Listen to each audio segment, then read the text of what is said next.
ඇයි ඔය ලයිට් එක ඔෆ් කරේ? මේ මගේ රට නිසා. මං මගේ රටට ආදරේ නිසා. මේ පුරවැසියන් ගොඩනැගෙන කාලයයි. සුරකිමු ලංකා. එකතු වෙමු. එළිය දෙමු.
අපේ කඳුරට ජනතාවගේ ඉඩම් අයිතිය වෙනුවෙන් මේ අවුරුදු 7ක ළමයෙක් තලවාකලේ නගරේ ඉඳලා පිටකොටුව වෙනකන් පයින් ගිහිලා අපේ උරුමය ඉල්ලගන්න කරන සටනට අපි සම්පූර්ණ සහයෝගය දෙනවා. අපි ලැජ්ජ වෙන්න ඕනේ. අපි කඳුරට මිනිස්සු වෙනුවෙන් අවුරුදු 200ක් මේ අවිල්ලා මෙච්චරකල් ජීවත් වෙලා අපට කිසිම ඉඩම් අයිතියක් තවම ලැබිලා නැහැ. ආණ්ඩුවේ සටපාකට මේ ගණන් ගන්න මේ වාගේ අවුරුදු 7ක ළමයෙක් මේ ගණ ඉතලා මේක පටන් ගත්ත එකට ආණ්ඩුවේ ලැජ්ජ වෙලා හරි මේක ඉඩම් අයිතිය අපට ලබා දෙන්න ඕනේ කියලා අපි මේ වෙලාවේ இல்லம் කරනවා. மலையக மக்களின் காணி உரிமை சம்பந்தமாக இந்த 7 வயது சிறுவன் தலவாக்கலை நகரிலிருந்து கொழும்பு கோட்டை வரை பயணத்தை ஆரம்பித்திருக்கின்றார். இந்த பயணத்திற்கு எமது முழுமையான ஆதரவையும் அர்ப்பணிப்பையும் செய்ய நாங்கள் தயாராக இருக்கின்றோம். இன்று கொட்டகலையில் பெரு வரவேற்பை ஏற்பாடு செய்திருக்கின்றோம். நாமும் இந்த அரசாங்கமும் வெட்கப்பட வேண்டும்.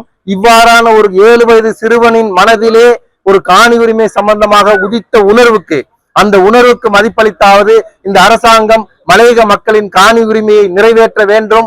இதற்கு மலையக மக்கள் மட்டுமல்லாமல் அனைத்து தரப்பு மக்களும் இதற்கு ஆதரவு தெரிவிக்க வேண்டும்.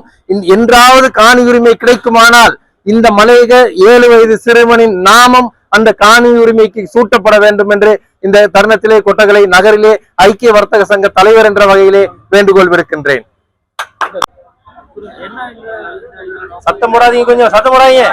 இதுல என்ன நோக்கம் அப்படின்னு சொன்னா மலையக மக்களின் காணி உரிமை சம்பந்தமா தான் இந்த சிறுவன் வந்து இன்னைக்கு நடக்க ஆரம்பிச்சிருக்கிறாரு. அதாவது தலவாக்கலையில இருந்து 10 மணிக்கு இவர் ஆரம்பிச்ச நடைப்பயணம் மலையக மக்களின் காணி உரிமை, அதாவது மலையக மக்களுக்கு வந்து இன்றைய காலத்துல வந்து காணி உரிமை எந்த விதத்திலுமே உரிமையா எதுவுமே கிடைக்க பெறல.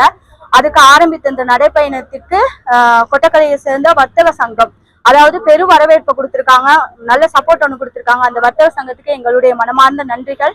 அதே போல மக்களுக்கு ஒரு வேண்டுகோள், இச்சிறுவன் நடந்து முடிக்கிற வரைக்கும் மக்களாகிய நாம், அதாவது மலையக மக்களின் காணி உரிமைக்காக நடக்கும் இச்சிறுவனுக்கு மக்களாகிய நாம் முழு ஒத்துழைப்பை வழங்கணும்னு கேட்டுக்கிறேன்.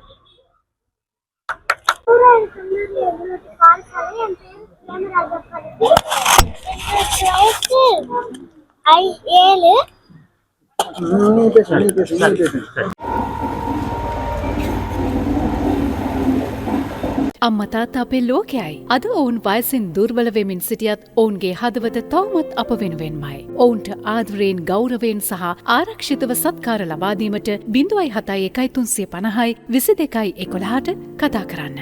එක් ඇමතුමකින් අප ඔබේ නිවසටම